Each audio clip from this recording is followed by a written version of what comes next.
ジ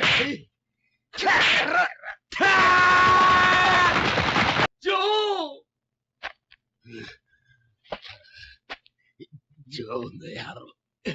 鬼姫が完全にぶっ潰しやがって。Oh my god. Hello everyone, welcome to Joe Consumes Cinema. I'm your host, Beating the 10 Count, and today we have Ashita no Joe, episode 50. Well, it's time to find out what the bomb is. Yeah, last episode, just based on the way things are going, I think Joe's gonna get back to his feet, beat the 10 count. I think Rikishi's gonna die this episode. He's been using everything he has, and, being stone-faced, iron will, all that, but I think Joe's going to get back to his feet and land something big, and Rikishi's just not going to be able to take it, and that's what I think is going to happen. Could be entirely wrong, but that's my guess for what this bomb is, and yeah, there's only one way to find out. Just find out. So, keep this short and sweet. Like, comment, share, subscribe. I have a Patreon. It'd be really cool if you could sign up for it. With that, let's get right to it.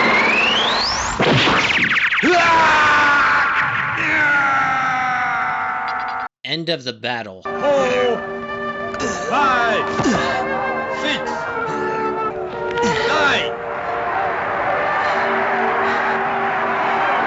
勝った矢吹。しかし、勝ったと言ってもあれではね。Oh, what the fuck? Oh god. 力士勝った。Oh my god. He was dead. Wow. That was actually really cool. So throwing a punch before the bell rings and then following through with it is not illegal. He was allowed to go through with that, but he held it.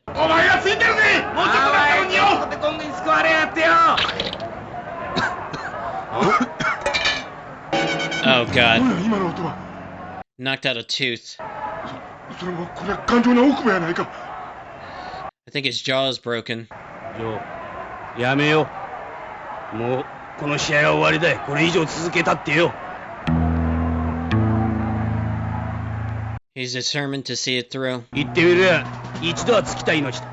この後はなかったものと思って一つ本当の検討をやってみんか。両手ぶらりみてえな突飛な戦法はやめてよ。がっちりガードを固めてジャブで牽制してストレートなりフックなりを打ち込む真っ当な攻撃をやってみるんだよ。超えたか、ジョー。Well, this is a solution I can get behind. Telling Joe to fucking box. There's an idea. There we go. ジョー、思い出すんだ。明日のためにその1を2を3を。明日のために1です。Here we go.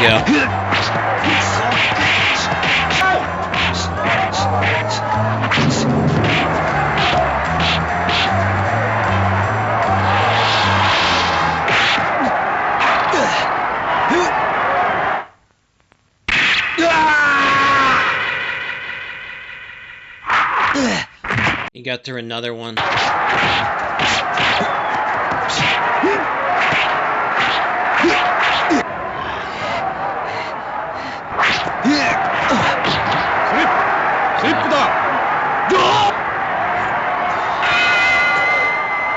Joe's exhausted. So is Rikishi, though. おい、ジョー、しっかりするんだ。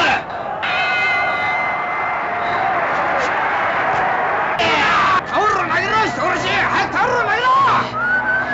いけ。そんなことはできねえ。いくら倒れようともう勝ち負けなんか問題じゃねえんだ。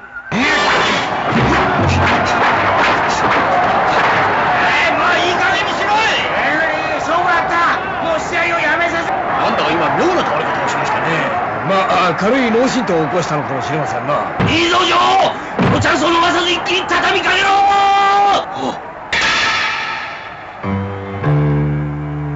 What the fuck? ジョー、押し込んじゃならねえ。止め。やつら、ウルフ戦の再現を狙ってるんだぞ。力士の強打がトリプルクロスカウンターになってみろ。間違いなくおめえをぶっ殺されるぞ。Or maybe it's a bluff. なんて野郎だ、ふざけやがって。とんでもねえ物騒なこと考えやがって。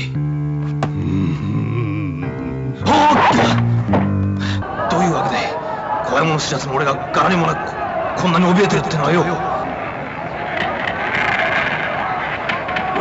He does it right back to him. This is not what I was expecting. ジョー、全くおめえの野生の本能ってやつに頭が下がるぜ。Round 6. Or round 7. 先に手を出すのはきっと矢吹君の方だわ。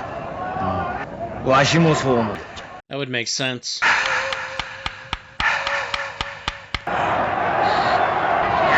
飽きません。まだそいつを続ける気か。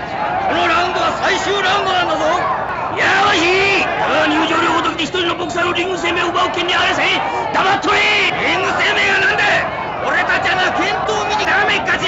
それがお客に対する言葉ばい。Dangpei's gonna kick his ass. すっかり見損なったぜ、矢吹。あねやろう。今まで言ったらてめえが。なんだめかちやるか。何をこんな野郎。Oh my god. Dangpei just is brawling with a bunch of idiots. 対ウルフ戦ではウルフのこんにゃくパンチだからこそ俺はダブルの上を行ってトリプルクロスを打つことができた。ジョー、動くな。金輪際動いちゃならねえぞ。動いちゃならんぞ。力士がトリプルクロスを狙ったとしても理屈からしてこっちのダブルが間一髪早く命中するんだ。そいつが強烈に効けば力士はトリプルを打つ前にぶっ倒れちまう。 Well, here we go. And Rikishi's uppercut. Wow. 終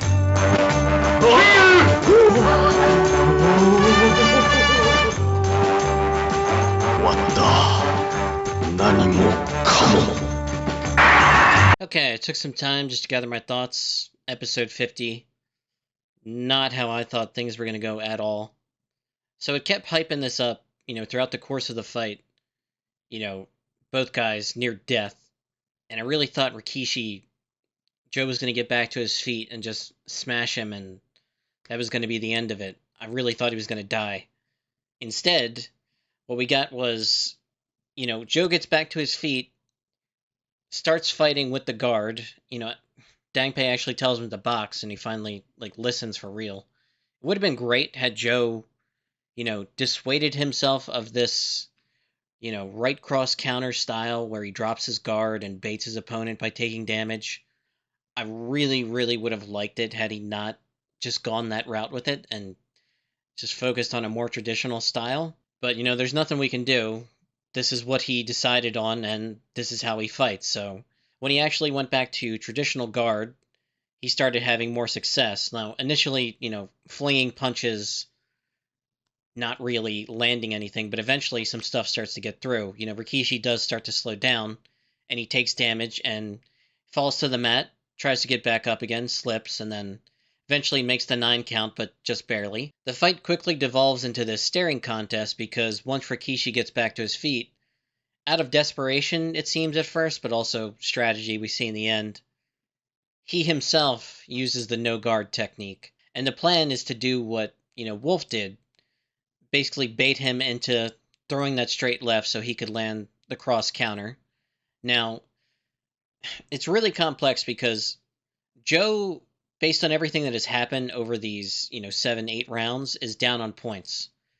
So he has to take a risk, otherwise Rikishi's going to win the fight. Now, Rikishi knows this, and he definitely wants to finish Joe, but whereas Joe kind of needs to score the knockout, Rikishi will take the decision and just kind of be content with that for the most part. The crowd starts getting to Joe. Dangpei gets into a brawl with these idiots because once they see them, staring back at each other through this, dual no-guard stance, neither one wanting to throw the first punch to initiate the counter that's going to end the fight, Joe starts thinking to himself, it's the same as the Wolf fight, and I'm faster than him. My punch is going to get there first. So he thinks, he's going to throw the left, he's going to bend the elbow, and then he's going to follow through with the straight right.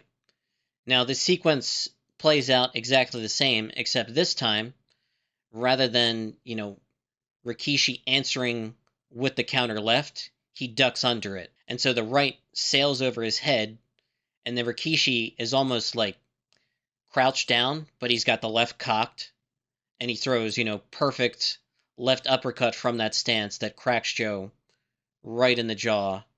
And yeah, that's the end of the fight. I don't even have to see the next episode to know that Joe just lost. Very surprising. I really thought Joe was going to win. But yeah, I guess I have to give the show credit for going this route with it, you know, having the guts to have the main hero lose a fight like this. But, you know, respect to Rikishi, I guess. I'm just kind of like in shock.